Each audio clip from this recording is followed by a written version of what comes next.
ये बच्चे next topic है हमारा sensitivity analysis, a technique that considers a single variable at a time and identifies by how much that variable has to change for the decision to change। ठीक है, basically कई variable हैं, आपकी variable cast एक variable है, आपकी even fix cast जो है इन अ सेंस वेरिएबल है कि हर दफा आपकी जो प्रोडक्शन है उसके हिसाब से चेंज भी हो सकती है। ठीक है, कितना आप प्रोड्यूस अगर बहुत ज्यादा करोगे स्टेप फिक्स कास्ट को अगर आप याद करो, और यहाँ पर ये सेंस में कि फिक्स कास्ट में अगर कुछ कमी या इजाफा हो किस हद तक वो हमारे लिए फिजिबल है।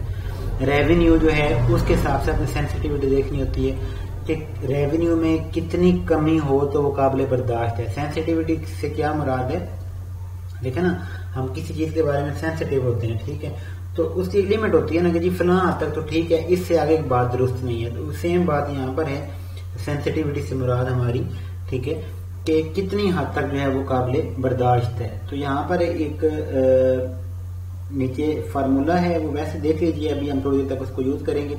फिलहाल एग्जांपल 9 से मैं शुरू करने लगा हूँ।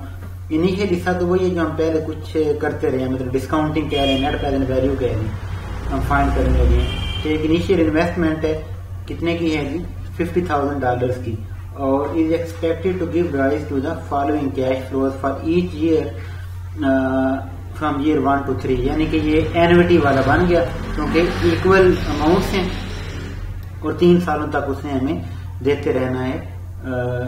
और रेट ऑफ इंटरेस्ट दिया हुआ है आपको 10% का।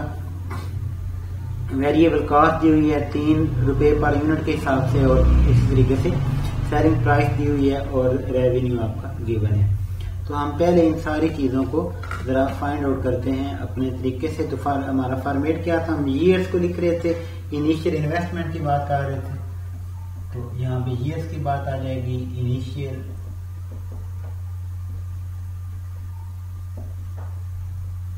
इन्वेस्टमेंट की बात आ जाएगी, और मतलब कैश फ्लो हमारा जो है उस अरसे का, ठीक है। तो सॉरी मैं इसको गलत लिख दिया, ईयर है, ठीक है, उसके यहाँ पे डिस्क्रिप्शन आएगी, ठीक है, यहाँ पे आएगा उसका जो कितना कैश फ्लो वगैरह उसकी वजह से आया। कैश फ्लो इनफ्लो भी हो सकता और आपका आउटफ्लो भी हो सकता। देन डिस्काउंट फैक्टर, और फिर हमारा discounted cash flow. Discount factor बच्चे हमारा मैंने भी आपको बताया है 10% चलेगा, और उसके बाद आपने कहा आपका जो डिस्काउंटेड कैश फ्लो है, DCF means discounted cash flow. तो ईयर 0 जो था वहां पे आपने इन्वेस्टमेंट की, जिसको हमने क्या बोला, इनिशियल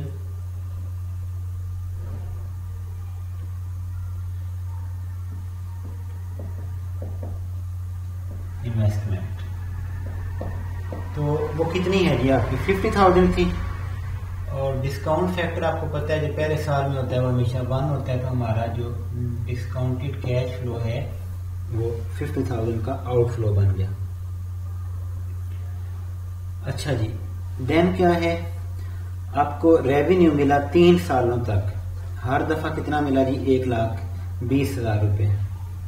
तो फ्रॉम ईयर 1 to 3 आपका जो रेवेन्यू है वो कितना है, 1,20,000। क्योंकि ये एन्युटी है तो हम एन्युटी टेबल में जाएंगे और वहां से इसका फैक्टर फाइंड करेंगे, जो कि 10% के हिसाब से फ्रॉम ईयर 1 to 3 कितना बनेगा, 2.487। और इसको मल्टीप्लाई करें 120 को 2.487 के साथ, तो आपके पास आ जाता है 298,440 298,440 जी। देन अब इस अरसे में एक नई बात है हमारे लिए, वो ये है कि वेरिएबल कॉस्ट भी तो पड़ी है, ठीक है जी, वेरिएबल कॉस्ट जो है वो भी हमें पड़ी इस अरसे में, और हर साल हमें 30,000 का आउटफ्लो भी देना पड़ा। तो जनाब आपका ये 30,000 का आउटफ्लो आ गया, और इस पर भी डिस्काउंट फैक्टर तो वही चलेगा ना जी, 2.487 का आउटफ्लो है। तो हम यहाँ पे जो सिंबल है ब्रैकेट्स का लगा लेंगे, तो ये बनता है जी 74,610। और देन आपकी फिक्स कास्ट है वो भी सेम तरीके से पड़ेगी हमें, 65,000 है, और 3 सालों के लिए 65,000 है, हर साल पड़ेगी ना जी, ईयरली का फिक्स कास्ट है आपकी। तो 65,000 को 2.487 से ही आप मल्टीप्लाई करेंगे तो उसकी जो प्रेजेंट वैल्यू है वो कितनी आ जाएगी, 1,61,655 आई थिंक। चेक कर लीजिएगा मल्टीप्लिकेशंस को, गलती लग सकती है। तो बच्चे इसको ये लास्ट को आपको पता है हम सॉल्व करते हैं, इसको अगर हम सॉल्व करेंगे तो कहते हैं हमारे पास से पॉजिटिव एनपीवी आ जाती है 12,175, $12,175 की। ठीक है जी। तो अगर हम अपने पुराने तरीक़ाकार पे इत्तेफाक करें तो जाहिर है एनपीवी पॉजिटिव है, तो हमें इसको एक्सेप्ट करना चाहिए प्रोजेक्ट को। ठीक हो गया जी। तो लेकिन हम क्योंकि आप पढ़ रहे थे सेंसिटिविटी एनालिसिस, और मैंने आपको वहां पे कहा था कि एक दिया हुआ है आपके पास फार्मूला, ठीक है, वो सेंसिटिविटी एनालिसिस का, जिसमें आप क्या करते हैं कि जो एनपीवी है उसके ऊपर डिवाइड करते हैं किस चीज को, जिस फैक्टर को आप एनालाइज करना चाह रहे होते हो। ठीक है, जिस फैक्टर को आप चेक करना चाह रहे हो कि उसके हिसाब से आपकी एनपीवी जो है उसके ऊपर कितना असर पड़ सकता है। ठीक है, सेंसिटिविटी ये देखनी है ना कि नेट प्रेजेंट वैल्यू को कोई और फैक्टर, रेवेन्यू कितना चेंज कर सकता है, वेरिएबल कास्ट में कोई फर्क आए तो क्या होगा, फिक्स कास्ट में कोई चेंज आए तो क्या होगा। ठीक है, क्योंकि आप तो मैं एक बात को देख रहे हो ना कि एनपीवी पॉजिटिव आ गई। ठीक है जी। तो अब हम अपना स्टार्ट करते हैं इसका एनालिसिस कि हमें कौन सी चीज कितनी सेंसिटिव है और हमें कितनी गुंजाइश हासिल है। तो हम शुरू करते हैं अपने सेल्स रेवेन्यू के साथ।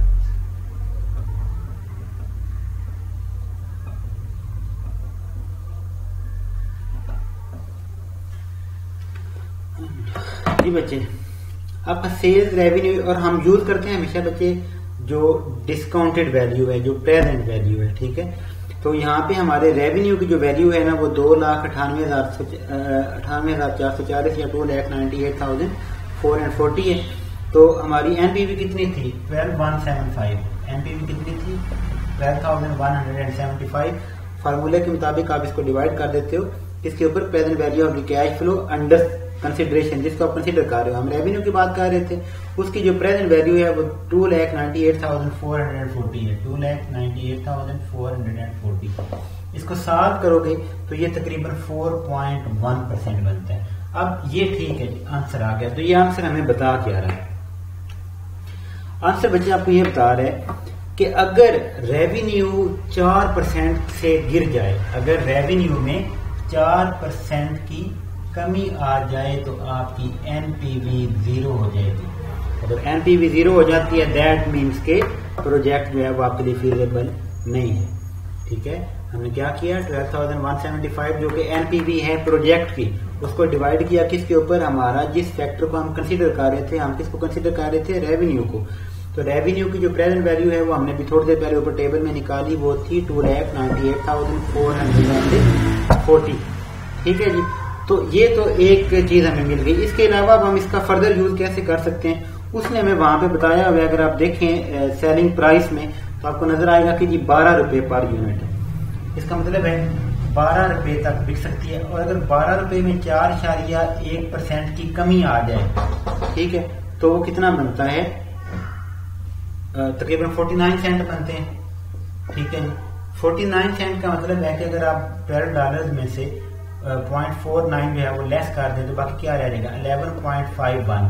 11.51 आखिरी लोएस्ट प्राइस है जिसके ऊपर हमारा गुजारा चल सकता है। 11.51 जो है ये लास्ट लोएस्ट प्राइस है जिसके ऊपर आपका गुजारा जो है वो चल सकता है। इससे सस्ता बिकेगा तो आपकी एनपीवी 0 हो जाएगी, मतलब 12,175 नहीं रहेगी यहाँ पर। इसको यूज करोगे तो ये आंसर नहीं आएगा, लेकिन एटलीस्ट पॉजिटिव तो होगा ना। और किसी भी प्रोजेक्ट की एनपीवी जब तक पॉजिटिव होती है तो बेसिकली एक्सेप्टेबल होता है।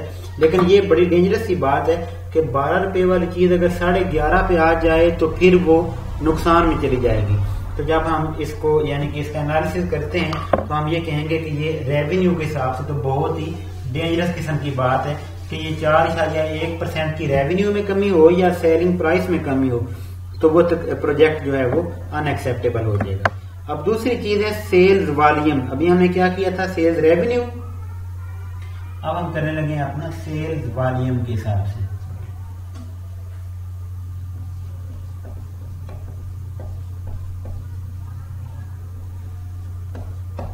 जी तो बच्चे हमारा जो कंट्रीब्यूशन की हमने प्रेजेंट वैल्यू फाइंड करनी है, किसकी फाइंड करनी है जी, अपने कंट्रीब्यूशन की। ठीक है, तो आपकी जो करंट है वैल्यू उसकी सेल्स रेवेन्यू की वो है 2,98,440। ठीक हो गया। और जो आपकी है वेरिएबल कॉस्ट है उसकी जो प्रेजेंट वैल्यू है वो 74,610 है। अगर आप 2,98,440 में से 74,610 लेस करो, यानी कि सेल्स रेवेन्यू में से वेरिएबल कॉस्ट को लेस करो, तो आपके पास क्या आता है, कंट्रीब्यूशन आता है। और net present value of the contribution जो है वो इसमें से हमें मिल जाएगी, और वो आ रही है 2,23,830, 2,23,830 इसके ऊपर लिख लो एक ही बात। ठीक हो गया। अब हमें फिगर मिल गया, हम इसके हिसाब से अब सेंसिटिविटी चेक करते हैं। तो 12,175 हमारी थी एनपीवी, उसके ऊपर डिवाइड कर देते हैं 223830। ठीक है जी। अगर इसको सॉल्व करो तो आपके पास आंसर आएगा 5.4%। अगेन ये क्या बता रहा है, ये बता रहा है कि अगर आपके कंट्रीब्यूशन में, ठीक है, 5.4% की कमी आती है, या क्योंकि हम सेल्स वॉल्यूम की बात कर रहे थे, हम उसी में रहते हैं, आपने कहा था कि जी हम हर दफा कितने यूनिट्स बेचा करेंगे, 1000, तभी आपका जो रेवेन्यू है वो आना था ना 1,20,000 रुपया। ठीक है, तो 10,000 अगर आप यूनिट बेचते हो, आपका रेट दिया हुआ था ना 12 रुपए का, तो 10,000 को 12 से, तभी क्वेश्चन में जाए ना जरा, अगर आपको यहाँ से नहीं मिल रहा, सेलिंग प्राइस के आगे लिखा हुआ 12 पर यूनिट और उसके आगे रेवेन्यू दिया हुआ है 1,20,000, जिसके थ्रू आप यहाँ तक पहुंचे थे अपने टोटल रेवेन्यू की नेट प्रेजेंट वैल्यू के ऊपर। एनीवेज 10,000 में कितनी कमी जो है वो काबिल बर्दाश्त है। अब हमने कहा जी 5.4%, तो 10,000 को 5.4% से मल्टीप्लाई करते हो तो वो आपके पास आ जाता है 540। मीन्स के ये 10,000 आप बेच रहे हो करंटली, अगर इसमें से 540 ना भी बिके तो अभी तक जो प्रोजेक्ट है आपका वो गुजारा कर जाएगा।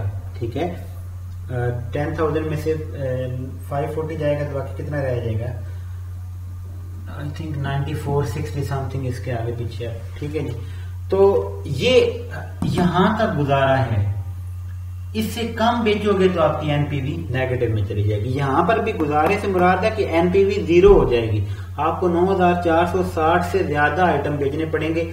अगर आप सर्टन हैं कि हम 9,460 से तो ज्यादा ही हर साल बेच लेंगे, तो आपको प्रोजेक्ट कंटिन्यू करना चाहिए। अगर आपको इसमें जरा बराबर भी डाउट है तो आपको प्रोजेक्ट कंटिन्यू नहीं करना चाहिए। ये है जी आपकी उसके हिसाब से सेल्स वॉल्यूम के हिसाब से सेंसिटिविटी। लास्ट चीज है, सेकंड लास्ट है क्वेश्चन के हिसाब से लास्ट है, इसके बाद एक और बात वैसे बताऊंगा, वो है आपकी फिक्स कॉस्ट।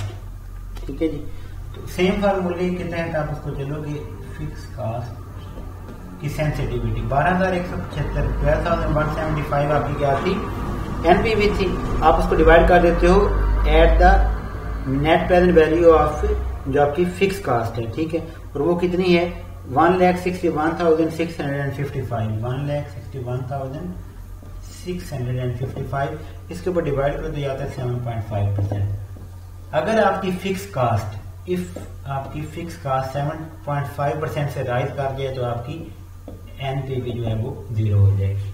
अगर आपकी फिक्स कॉस्ट में 7.5% का इजाफा हो जाता है तो प्रोजेक्ट जो है वो अनएक्सेप्टेबल हो जाएगा। अच्छा, अब यहां तक तो ठीक है। अगर सपोज आपका एग्जामिनर कहता है कि जी डिस्काउंट फैक्टर जो है आप 10% का ले रहे थे, आप जो रेट ऑफ इंटरेस्ट है वो 10% यूज कर रहे थे, अगर वो 20% हो जाए तो आप क्या करोगे। ठीक है, if discount factor is at the rate of 20%, तो हम क्या करेंगे। तो अगेन हम थोड़ा सा इसको सिंप्लीफाई कर लेते हैं। आपने कहा जी हमारा जो एनुअल कैश फ्लो है वो एग्जैक्टली है कितना, तो हमने कहा जी 1,20,000 रुपया हमें उम्मीद है हम कमा लिया करेंगे जो आपका रेवेन्यू है।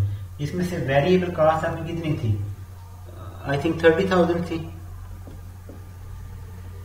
और फिक्स कॉस्ट आपकी कितनी है क्वेश्चन में 65,000। ये लेस करो तो इसका मतलब है आपको तवक्को है 25,000 कमाने की ईच ईयर में, ठीक है। यानी कि उस लास्ट जो तरीका था एनपीवी कैलकुलेट करने का, उसको भी आप इस तरीके से कैलकुलेट कर सकते हो। बात एक ही है, इकट्ठे को लेके चाल पड़ो या एक एक को डिस्काउंट फैक्टर से मल्टीप्लाई करो, ओवरऑल आंसर सेम आएगा।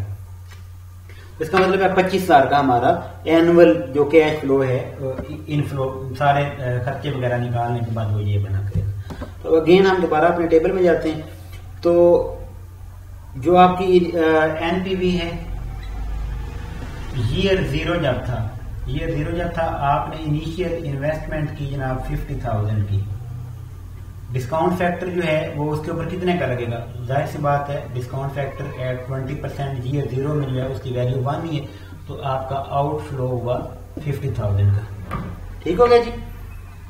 अब ईयर 1 to 3 में आपका जो एनुअल कैश फ्लो है जो आपको मिला, ठीक है जी, सारे खर्चे निकालने के बाद वो 25,000 था। डिस्काउंट फैक्टर अब 20% के ऊपर है, लिहाजा चेंज हो जाएगा।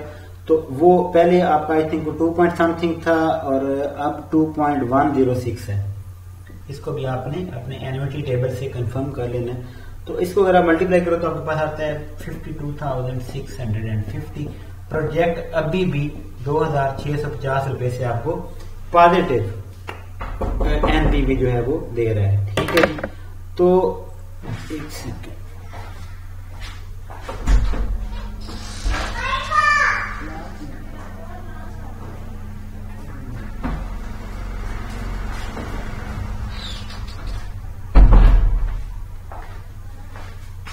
जी सॉरी। तो अब हम अपने IRR को फाइंड करते हैं, ठीक है। IRR फाइंड करने का बच्चे फार्मूला आपको याद होना चाहिए, आई थिंक एग्जाम में ये नहीं गिवन होता।